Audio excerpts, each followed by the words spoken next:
Welcome to the Failed Podcast. In this podcast, we dive into the world of failure, exploring the stories and experiences of people who have failed and found success in unexpected ways.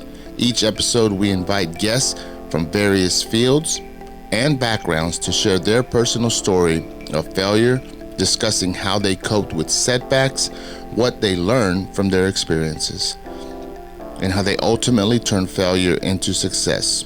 Through these conversations, we hope to inspire and motivate listeners to embrace failure as an essential part of the learning process and to view setbacks as an opportunity for growth and personal development. So join us as we explore the ups and downs of the human experience and discover the power of embracing failure. I am your host, and you're listening to the Failed Podcast. Boom, and I do a hard cut. That's the funniest thing. So welcome to the Failed Podcast. Thank you for being here with us. I will turn that down until we need it. No, that's not the right one. It's that one right there. Nice. So, dude, thank you for coming on, man. We're so excited. Everyone is tuning in. Thank you for your support. Thank you for watching. You know how we do it here at the Failed Podcast. We love to share. It sounds weird, but we want a positive message, but we go through kind of like a bumpy aspect from it. Like we hit it from failure and challenges. Everyone goes through them. We learn so much. And I met JaeBoy. Welcome to the Failed Podcast the other day. He just dropped the album, and he's been on what local podcast have you done? I have done the Funky Panther and Forever Reckless. And Forever Reckless. I saw you on the Funky Panther, and then I ran into you at an event, and you were so nice to me. We talked for a little bit. I know that you were probably busy, and I kind of was like asking some deep questions, but you were open to it, and so I appreciate that. And I just got it in me to say, let me invite him on the Failed Podcast after listening to your album. And also, I will plug his album in the show notes. And so you just got to click there.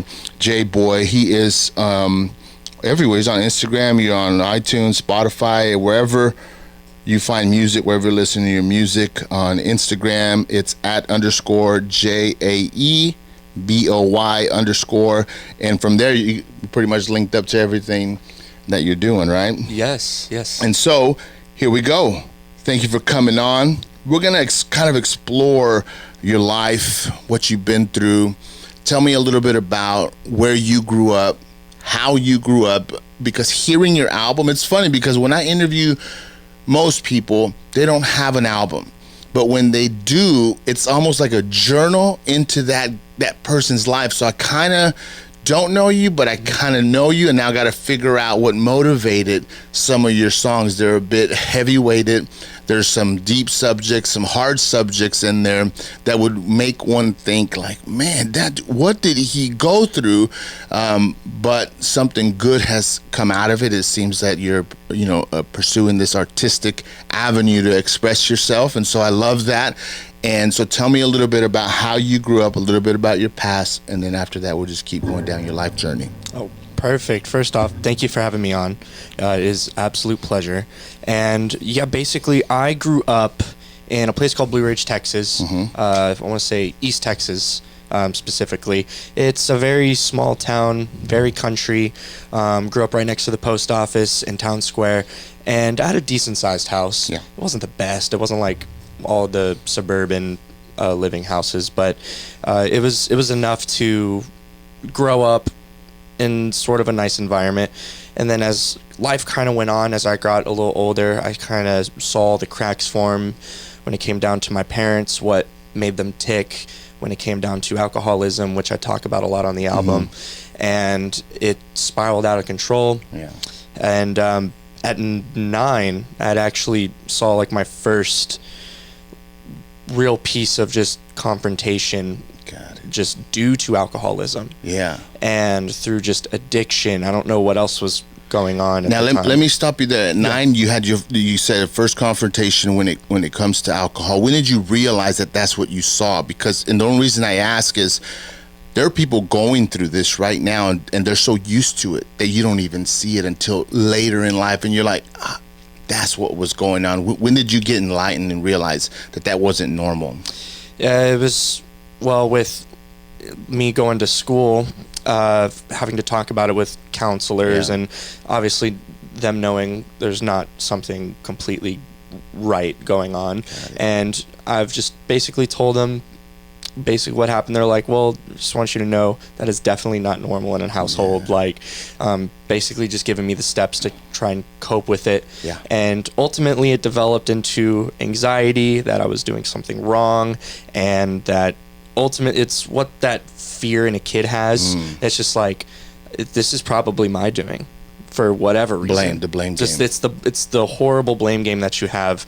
And you even earlier on, I didn't know why. It was just, it was probably had something to do with me. But well, what's funny is this, like, okay, so when people go through things like that, they tend to be so ashamed of it that they suppress it and hide it, and all the darkness and struggles that they have, no one will ever see it. And you have done the opposite. Now, it took a while from whenever you went through all those things to releasing this album, but you have chosen to share a little bit of like the damage that it did, but also the motivation that it caused. So when did you step out of like being ashamed of it to being okay with it and sharing it or starting to write about it? When did that happen? Think it through. The reason I'm saying it, so for like people watching right now, it's like you wonder, it almost looks like everyone around us is perfect because people don't share or talk about failures and challenges. And so we get this false sense of what the world is. And so that's my goal here, is to kind of crack that egg and say, you know, there's some stuff inside, there's some stuff that's going on, and your example is great for people to take note of what how that transition happens. So tell me when you went from maybe being ashamed of it, being quiet about it, to start opening up and understanding it. Yeah, so I was ashamed of it for a long time, and it took a lot of maturing to kind of realize that I am not the only person that goes through this. It's almost, to this date, it's almost commonplace, and it's really unfortunate. And it took me till like I was probably 16, 17, to where, like, going into high school, where I'm like, there's other kids that have these problems. I'm going through these same problems, and basically just, there's no reason to be quiet about it. And with my mindset, I've always wanted to help people through just whatever they're going through, and through my story, just hopefully trying to get them to understand that just, you're not alone. No one's alone. I found that out. But you feel so alone. Yeah. Not only alone, horrible. but imagine being alone and broken. See, it's that combination that really takes people down a really dark path. Did you ever come to that where you were like, man, I'm so broken? Like, where you really felt like, man, there's nothing, there's no next step.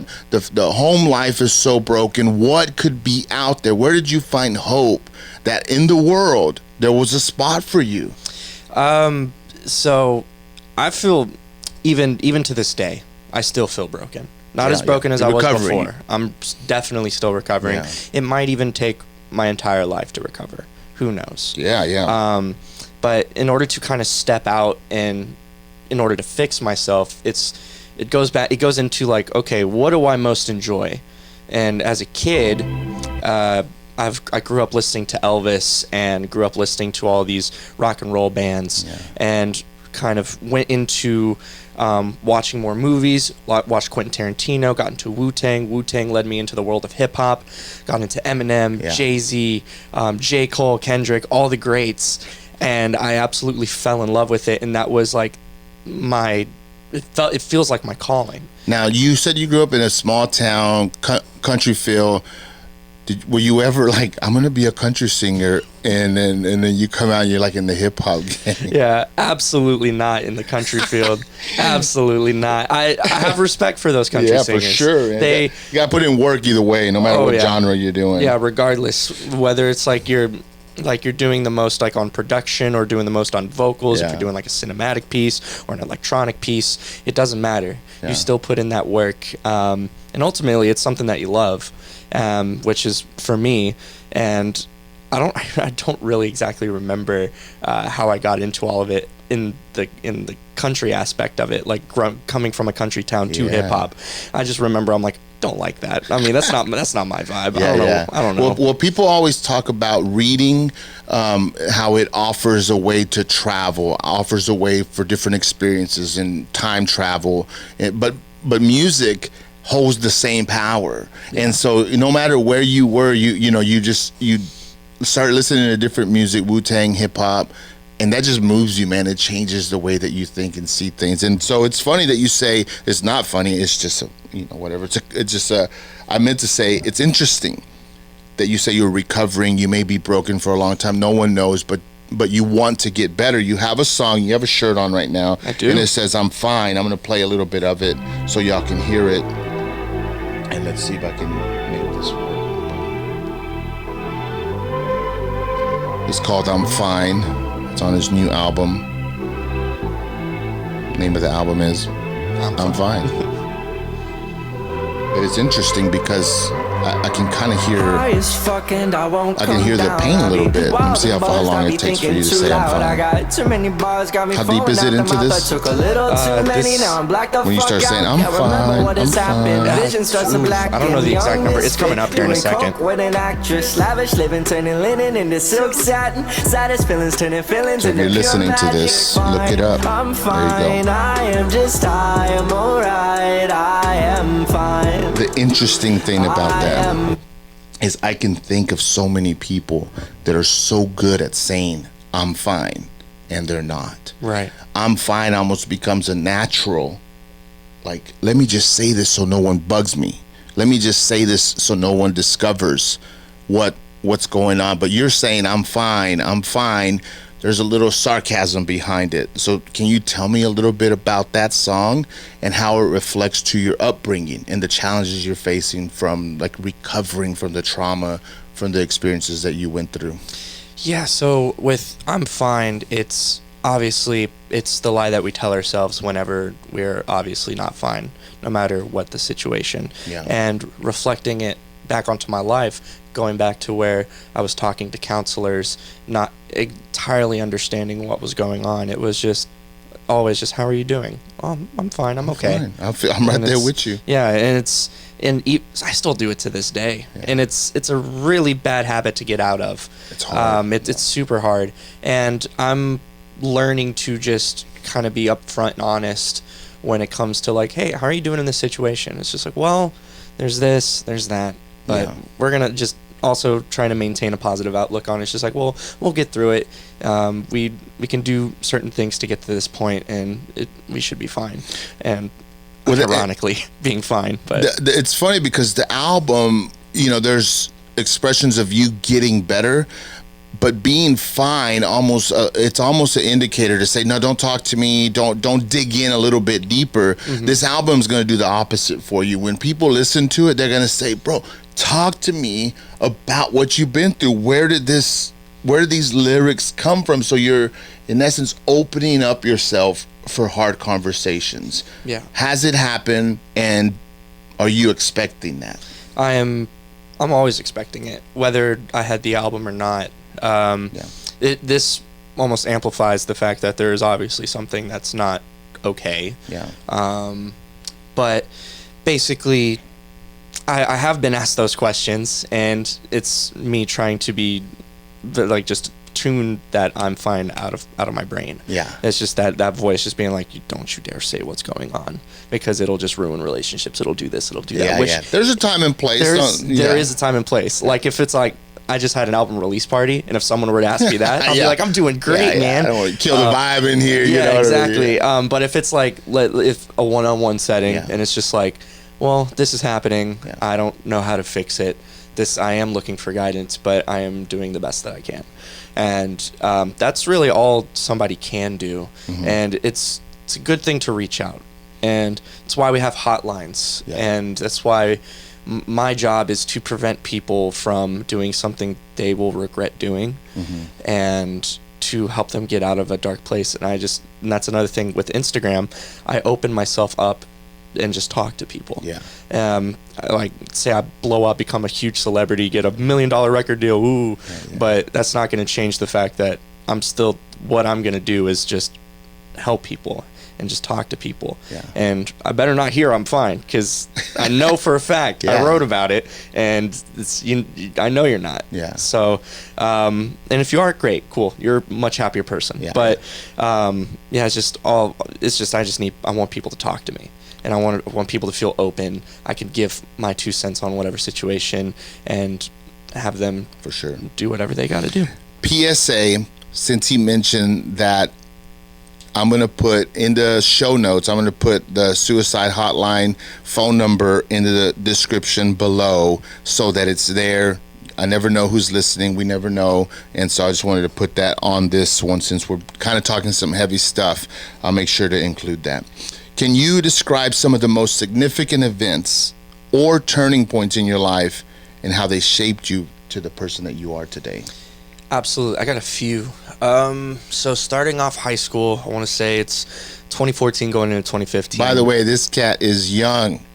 Okay, I'm 22 years old. He's 22, as so of right now. Yeah. So that way I can get an idea of the gap that he's talking here. Yeah, I may look old, but I'm young. 2014, 2015, around the same age, 14, 15, and I was heavily into church at the time. And my mom had come to pick me up. Granted, this is in the Grapevine area, and then she had to drive me all the way to a town called McKinney, which is a good 45-minute hour drive. And that church was also a safe haven for whenever they found out about my mom and dad's alcoholism. They took me in, took care of me, made sure I had the proper guidance. So one night, I was doing something at youth group. I was either leading kids or something, and she had come to pick me up, and she was very obviously just inebriated. And at the time, it was Smirnoff. I know specifically it was Smirnoff, and she also had painkillers because she had actually had to take painkillers for some sort of back pain, I think. To this day, I don't know if she was mixing the two, but if you just put 2 and 2 together, it does not look good. So as we're driving back home, I'm not really saying much because I kind of know the vibe. I'm like, okay, this is protocol. Let me just not say anything. Let me get to where I need to be. And there have been times where she has gone off to a different direction, and she would like go into people's neighborhoods, like pee in people's lawns, like just extremely messed up. And I'm just sitting here, I'm like, I should have been at my dad's house by now. Like, what in the world? So I called my dad, and he goes, I hate to tell you it, but you need to call the cops. And he's like, I'm also not going to lie to you. I am drunk right now, and I have all like the foresight in the world to know that I am not able to pick you up. So I was like, okay. So called the cops on the phone, and we were going in between 2 different counties. And had to keep switching stations. And I'm like, I just need a cop, somebody to pull her over so I can go home. And she had mid-driving, yanked the phone out of my hand and was like, oh, he's just upset he's getting bad grades. Granted, I was an AB student. So that's just, it just shows. So towards the end of the night, called the cops. They're on their way. They're trying to track down my phone or locations. Location data. And we pull over into a Baylor Scott and White. And it's on a school night, and it was like, I want to say like 1 o'clock in the morning. Wow. Because we've been driving for a while. She just looks at me, parks the car, just tells me to get out. So granted, being an angsty teen that I was, I just got out, didn't think too much of it, just ran. And just kind of sat there in the parking lot, just sitting there. And called my dad again, got my cousin to come pick me up. And that ultimately shaped me into believing that, okay, this is extremely serious. I hope that one day if I have kids, never to just pick that bottle up, just regardless of whatever stressful situation. Because I'm sure there's been stressful situations she was dealing with. Okay, guys, so we're watching everyone that comes on, or there's stories, a lot of people that I talk to, and there's always, our parents they're just a part of our lives. They influence us. Their behavior affects us. And I never, and I know you'll agree with me. We're never bashing on our parents. It sounds like we're putting some of their stuff. I talk about my parents, and people are like, "Man, Sam, you're so wrong," but it's just so that you never feel like you're alone. Like someone watching right now is gonna say, "Dude, me too." But I respect my parents so much. I shouldn't share it. I shouldn't tell no one. But those are the things those are red flags, and that's the opportunity for, let's just say, organizations that have certain boxes they have to check in order to provide help for you. Yeah, you have to share stuff like that. Where you're obviously comfortable sharing it. How have you become comfortable sharing something? Pardon, I may be using the wrong word, but these embarrassing moments for you or your parents. How have you become comfortable sharing it? Because first of all, I appreciate you being an open book. Of course, yeah, and it goes back to a conversation that I've had with my mom. Basically, just me learning to mature and just try and be the bigger person in this situation, because there have been times where she has definitely messed up, and I had to just kind of be like, hey, it's really unfortunate I got to be the parent in this situation. And I like how you said that we're not bashing on our parents, and that's a great segue into me having to say that they, as of right now, have gone through the rehab. Good. They have gone through like sober living houses and took those steps. They did them by themselves.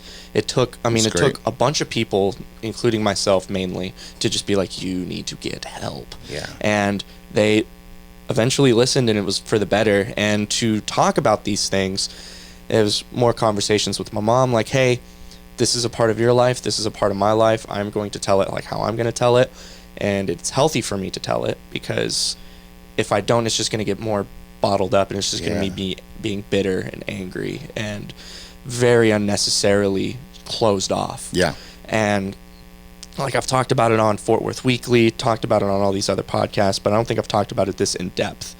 And I've just told her, I'm like, I'm going to tell it like how I'm going to tell it, and I don't care if you're mad. And good. And what I say, it's the truth. You own half of the story, by the way. Yeah. You know what I'm saying? Like, for the people watching, like, if you were in it, you own half of it, so share your part and just be honest and respectful. There's a way to share it so that others can learn and maybe gain some bravery from hearing you share it. Who were some of the most important people in your life, and how did they influence you? Because obviously right now you're influenced by behavior, some bad decisions that can lead us to behave in a certain way. But then we have good people that speak life into us, motivation and encouragement. When did that show up, and what comes to mind, or who comes to mind? So I got a list of people, but I'm going to name a few. The more prominent ones right now, I am with a label called Trend Music. I've been with them for 3 years and been traveling. I've just recently moved to Fort Worth, but since me being there for 3 years, been driving back and forth like an hour 30 minutes. So they're here. They're local in Fort Worth. Cool. They're pretty prominent in the music scene, and those people have been the utmost supportive people. There's been different ways they've shown their support. Yeah. Like example, I have Roan, who originally artist at the time, and kind of grown to do engineer work, production work, and is now my manager. Nice. And he heard the album. And by the way, shout out, he's behind the camera. He's behind the camera, you know. He's like, Sam, don't say this, don't do that. Here's my. No, I'm joking. Hasn't had to say nothing yet, but no, yeah, he told me to. I told him the concept of the album, and he was like, yeah, just let me hear it. Let me hear demos, this and that. And then he listened to it. he just looked at me, listened to it all the way through, and he goes, "This is garbage. Wow. This is horrible." I was like, fair. And he goes, "But I understand what you're trying to do, and I understand what you want to accomplish. Let me get you there." And I was like, ooh, I've never had that before, so that's fun. So he says garbage. Okay, when we think we're crazy, people who are creatives, we do something and we think this is the best and this is my work. Another perspective is always important. Another objective is always important. But for some people, when they're told that, dude, it just tears them up. Mm-hmm. Tell me, why did that not discourage you? Or why didn't it grow resentment towards Roan? And you just said, okay, I'm going to listen to you, because that is not a good way to start saying, hey, dude, I want to help you. You know, like you suck. I mean, I'm putting words in there, but how did you overcome that? Because there's some people that can't overcome that. You know what I mean? So when I started doing podcasting, dude, I got hate from people that knew me. Of course. Do this. Why are you doing that? Blah, blah. And I'm just like, dude, it's hard to come back on with the same habits. And I was like, I don't know how to grow out of it. So it keeps repeating in my head. How did you deal with that? So there is a YouTuber who is very well known now. His name is Mr. Beast. But there's one thing. Okay, stop. Let me stop you there. Do people tell you? Yes. I was gonna bring it up. I was gonna say, bro, you need to do some funny stuff and beat Mr. Beast and bring him to Fort Worth, man, to do something for these kids. Oh yeah, or something positive. Yeah. I'd love to do something like that, but no. So when it came down to like people discouraging me, Ron never discouraged me. He always gave me the proper guidance and everything. And he, Mr. Beast was, whenever he was in interviews, because I was like, what makes this dude tick? How does he get the success that he has? And he was like, well, if people are saying that you're garbage and if they hate you for whatever reason, you're doing something right that they don't like. So just continue to just build off of that. Yeah. That should be fuel. It shouldn't be discouragement. Mm-hmm. And especially, I've had a song before the album. It's called Super Saiyan J. Literally a song about anime. Makes no sense. Yeah. Made it with a buddy of mine from high school. It popped off. It has over 500,000 streams on Spotify.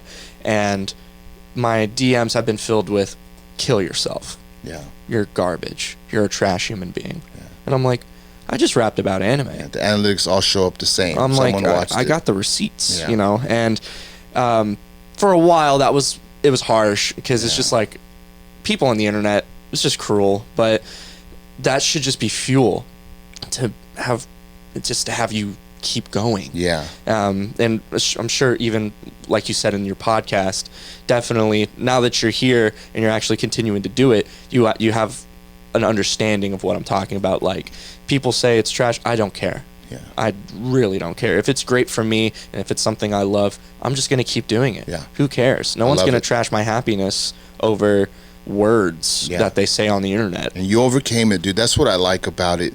By the way, speaking of Beast, it'd be funny if you did like a parody of one of his, but with a really, really, really low budget. Oh, and instead of like 24 hours, it's like 24 seconds of standing in this circle, and you're gonna get $5, and then you just keep upping it $1, but everyone's in on it. It'd be so funny, dude. Oh, you know. Wow. Anyways, that's perfect. Focus. No, I'm gonna do that. That's actually really funny. Funny, bro. Yeah. Okay, can you tell us about some of the best decisions that you've made and what impact they've had on your life? And there's the context. At first, you were making decisions to be open, to find help, just to grow up in a different way than what you saw at home. And then you stepped into creativity, being an artist, and writing. What happened there? Like, what were some good decisions that you made, or someone said, you should do this, you have talent? Is there anything that sticks out? So there's a couple. To keep one of them quick, the move to Fort Worth. Because driving an hour and 30 minutes back and forth every week has just been taxing, and I wanted to be more involved, and it's been a struggle just coming from high school to being more of an adult and more just maturing, being able to get my first apartment, and which was fairly recent. Back in September I moved. God. And welcome to Fort Worth, my man. Thanks. I'm loving it so far. I get to be close to everything. I get to go to more events. And if I wouldn't have moved, I probably wouldn't have met you, the Funky Panther people. It probably would have been a whole lot more harder just for me to come and do things. Well, I'm glad the community is showing you support and getting behind you, and, you know, just being on my pod, I'm hoping that to add to that. For sure. But anyway, sorry, go ahead. Yeah. So, and then the more longer answer is with the creation of the album, Roan being my engineer through all of it, and he's like, so we're gonna do things this way. I imagine the track being this. If you have any sorts of thoughts and ideas, we'll pursue it, and then we'll see if it works. And it was a lot of trial and error, because I haven't built up my vocal ability, built up my stage presence yet, and I'm still very new. But like being a quick learner. Roan can tell you that I've been an insanely quick learner and just been adapting to everything, and he's just, again, giving me that proper guidance. And it's hard to be the creative and then take direction from someone else. It's very difficult. Whenever I produce podcasts, and I'm dealing with people and they're like, maybe we should do this, we should do that. And I tell them, look, we're going to do it my way first. Yeah. And we're going to hit a certain, like, either it would be like 10 episodes. And then after that, we'll see what you want to do, but you got to see what I want to do. I don't want I don't want you to be confused about what I'm doing and what you're thinking. Let's do what I'm doing. And so I have conflict with that. It's so difficult, but you did it. And so the message I feel like for people watching is, if you're gifted and talented, somebody still needs to rein in your creativity and point it in a certain direction. If not, you're going to be going so wide, you'll never see any results. And the more narrow you are, the more that you can see the results. As that relationship between you and your producer got better, what have you learned from it? And how would you encourage someone to collab and to take direction from someone outside of yourself? Yeah, so it's, there's a really good example. There was an artist I listened to that another engineer recorded, and I'm just sitting here listening to it, and I've been having his mindset the entire time. It's just like, because the journey from being able to produce a lot of my own stuff and getting the criticism and the direction and everything kind of just melts together, and it just becomes second nature. Like, okay, it needs to sound like this because X, Y, and Z. And I need to write something like this because of X, Y, and Z. Yeah. So, like, I'm hearing other artists, and I'm like, I'm hearing all these dope artists coming out. And it's just like, okay, the only criticism I'd have, like, that beat needs to change. Because he has, like, a really good hook. He has great cadence. He has all, like, the necessary talents vocally. It's just like, okay, the beat needs to change. This needs to be here. This got to be here so it can accent something good here. Yeah. And it's just, I'm learning to be more just being able to take direction from myself, and then also hopefully be able to help take direction for other people with what they want to accomplish, basically like what Roan does.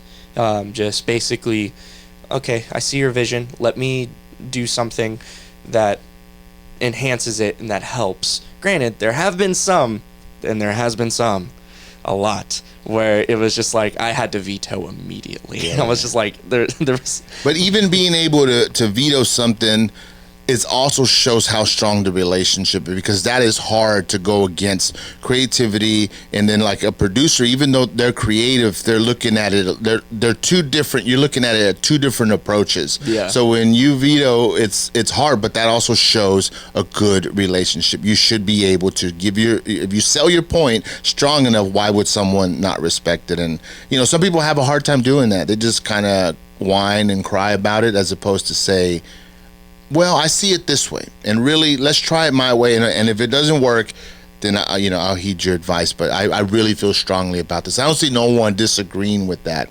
And so, if you're watching and you're a creative, get ready, man. You're gonna have to take direction from other people so much. And so, if you're not good at it, it's gonna be a big hindrance, I think. Yeah, you gotta open your mind to other people, and I had to learn that the hard way, especially from coming from somebody doing it themselves and then having now a whole team behind them. Yeah. Just, you got to learn to take that criticism, mold it into something positive, which will ultimately make you better in the long run. So what are some of the biggest challenges that you faced? And I put music and personal life, but we're kind of transitioning to your music now. Yeah. So I'm just going to say, what are some of the biggest challenges that you faced in music, and how have you overcome them? Being able to overcome stage fright, and like from a live setting and a studio setting, being able to overcome stage fright, how to move, how to speak, how to engage with the audience. And it was a really big fear of mine, because I'm that self-critical part of my brain that's like, you're not good enough, you're not, this is like, you're messing up. And it's just being able to shut that part of the brain off and then just do what you want to do, and overcoming that fear. That's one of the many things that musically I've had to overcome. And then in the studio, my vocal ability. I was very shy and timid, especially starting to come out of my shell and talking about the things that I'm talking about. I didn't know how to exert myself, how to properly enunciate, how to not mumble, how to get what I need to say out without, sounding a certain way. Yeah. And because the way you write, and like if you're doing it on a desk with the music, is not the way it's going to be produced, because it's almost monotone. You're trying to just see if the words catch, if the story goes. And then I feel like when you go to production, that's whenever you add, okay, right here, go hard, right here, come down, go a little bit harder. And that's what you don't see whenever you're writing. And so I have a clip from one of your songs. Perfect. Bonkers. Y'all take a listen and then tell me a little bit about some of the stuff you just shared right now, how it shows up in this one. Let me see if I get this right. Go. I'ma do what I just don't do, be honest. I'ma do what I just don't do, be honest. Boy, better watch your little tongue, be cautious. Kicking ass with the yo, call me Mayweather. Fly like a butterfly, glide like a feather. Sting like a bee, like Muhammad Ali. New kid on the scene, can't do no better. Step up to the ring, you gon' see I'm a savage. None of my shit is labeled an average. Whoa. So right here, your tone is like, it's almost like I feel like you have your hat down and you're just like, was that something you learned, or was that something that your producer walked into, or is this more connected to the natural way that you flow and make music? There's with the album, everything's intentional. I've had the idea of kind of just being so like timid and just keep my head down, low profile, until later on in the track I just blow up and do what I need to do. There was a little bit of direction. Roan saw the idea and was like, that's perfect, especially with it being the start. It's a slow start, then just explodes out of nowhere. And with what I'm talking about, I'm going to do what artists don't do. I'm being honest. You better watch your little tongue. Be cautious. And it's just, okay, I just need to keep a low profile. Need to just put my blinders on for a second and then just do what I need to do, say what I need to say. And then to the point where I'm just like, screw it. I'm just going to say what I need to say, and I really don't care who's going to, whoever thinks about it. Yeah. What are some of the biggest challenges that you faced in music that you've overcome? And I'm asking this for someone who's at home and they're like, man, I really want to do hip hop. I want to do something musically. And what hinders people from doing it? Because you said, when I talked to you, it took you 3 years to make this album. I'm sure there was a lot of tug of war in there. Like, it's not good enough, it's good enough. When is it going to come out? I'm motivated, I'm not motivated. What can you tell someone who wants to tap into that type of creativity for them to keep going? You just have to find the motivation to get it started. It's really as simple as it sounds. It's really not. It takes a lot to want to get into making music, because there's different elements that you have to be attuned to, where it's like, okay, I got to know my keys, I got to know my drum patterns, I got to have an actual rhythm. And YouTube University is another one. That's what we like to call it. If you don't have access to, let's say, like a master class where you have to spend thousands of dollars, which I think is ridiculous, by the way, you can find all that amazing stuff through YouTube, which is what I did. And I produced pretty much everything on the album. A lot of it's me, and with little hints of Roan, and then another producer named Zane Luce, who's part of Trend. He's amazing. Basically, just getting started, doing your research, making sure what you want to do correlates with what you're searching up. Like, if you want to do indie music, okay, here are the effects that you could put on to your guitar that make it sound super lo-fi. But obviously, experiment. There's trial and error, and that's what took a lot of this album to become what it is today. There was definitely a lot of mistakes with the album, with production. We had to scrap a couple songs because it just didn't narratively fit. Where there's a good message behind them. A song of that might come out, but who knows? But it's just to keep it short and sweet. Just start, and don't let people discourage you. Just keep going, and eventually you'll get to where you need to be. And then 3 years later, here we are. This is the album. What's the album? I'm Fine, and this is Extra. Hakuna Matata. I'm the king of lying, so I'ma do what I wanna. Flexing on you with my Gucci and Prada. All these rappers think they're better than nada. Hakuna Matata. I'm the king of lying, so I'ma do what I please. Smoking on trees, sipping on lean. Don't know about you, but I know it's not me. Whoa, I'ma be extra about it. I'ma be extra about it. I'ma be extra about it. I'ma be. For sure, I'm not playing this at the volume that it's supposed to be played. But it hits, man. It's a heavy beat. It's a heavy message. How do you approach the creative process when you're making a new song? What inspires your lyrics and your beats? I tend to, I really want to change the process, but that's just normally how I've worked for the past like 3-4 years. I've always made the beat first. There's never really much of a song idea, and I'd just be cranking out beat after beat after beat almost every day until something sticks to where something sounds catchy. And I'm like, okay, let me mold all these together and let me figure out some lyrics to see if I'm right. And I'm going to be extra about it. I'm going to be extra about it. I'm like, ooh, okay, that hits. And then being extra about it, there's different ways. Like, there's a lot of subtlety in my lyrics. There's a lot of double entendres, double-sided meanings to everything in that song specifically. And that's one of the main things I'm proud of, especially with a beat like that, because I know going into the album, I'm like, okay, I want to make something super, super trappy, super just generic, that sounds hard, that I put a lot of effort into. Yeah. And then I just got to try and mask the fact that I'm preaching a decent message, but ultimately with how I'm saying it with my cadence, like I'm gonna be extra about it, hopefully getting a different demographic that normally doesn't listen to that sort of message, bringing them in to preach what I want to preach. Hopefully it reaches them and like, oh, this song goes hard. This wasn't what I was intending to listen for, but this track means a whole lot more than what people may think. You cover a lot of ground in your album. But if someone was having to write a paragraph or a few sentences on what they got out of the album, what would that be to you? What is the message that you're saying? Or is it just a story? Is it like good party music?